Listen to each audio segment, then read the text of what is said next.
24 घंटे बीते नहीं कि यूपी में विधानसभा की सभी 402 सीटों पर चुनाव लड़ने की बात करने वाली शिवसेना घटकर 100 सीटों पर आ गई।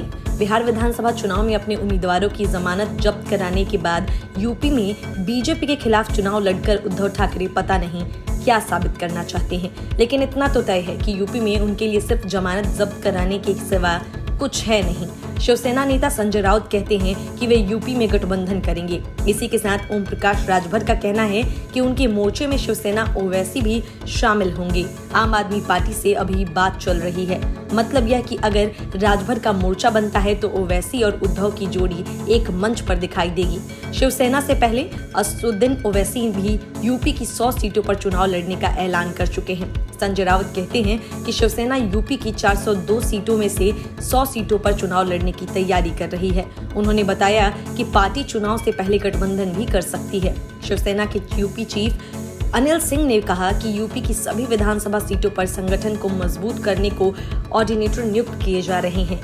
जल्द ही प्रदेश प्रतिनिधिमंडल महाराष्ट्र के मुख्यमंत्री उद्धव ठाकरे से मिलकर चुनाव और संगठन की रिपोर्ट देंगे।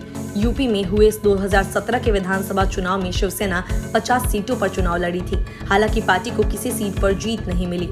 ओवैसी ने 38 सीटों पर अपनी दावेदारी पेश की थी, लेकिन वह कोई भी सीट नहीं जीत पाई। यूपी सरकार में पूर्व मंत्री रहे ओम प्रकाश राजभर ने संकल्प भागीदारी मोर्चा तैयार किया है। उन्होंने हाल ही में दावा किया कि यूपी विधानसभा चुनाव में ओवैसी के अलावा शिवसेना, टीएमसी और आम आदमी पार्टी भी उनके मोर्चे में शामिल होगी रही है। ये सभी मिलकर यूपी में भागीदारी संकल्प मोर्चा का हिस्सा बनकर 2022 यूपी विधानसभा चुनाव में उनके साथ चुनाव लड़ेंगी। उत्तर प्रदेश चुनाव में AIMIM की एंट्री के ऐलान से सबसे बड़ा खतरा समाजवादी पार्टी को है। प्रदेश में 19% मुस्लिम वोटर हैं। ये मुख्य रूप से समाजवादी पार्टी को वोट देते आए हैं। सपा ने मुस्लिम और यादव वोटरों का प्रदेश में कई बार सत्ता का स्वाद चखा है। मुस्लिम वोटरों की खास बात यह है कि यह एकजुट होकर किसी भी दल को समर्थन देते आए हैं। जिस ओर से यह गिरता है, सत्ता का रुख पलट देता है। बसपा और कांग्रेस को भी मुस्लिम वोट मिलते रहे हैं, लेकिन हाल के समय में सपा पर ही मुसलमानों ने सबसे ज्यादा भरोसा जताया। अगले यूपी चुनाव में यह गणित बदलने के आसार हैं। AIMIM के अध्यक्ष ओवैसी मुस्लिमों को यह एहसास दिलाने की कोशिश कर रहे हैं कि उनको सिर्फ दूसरी पार्टियों ने ठगने का काम किया है।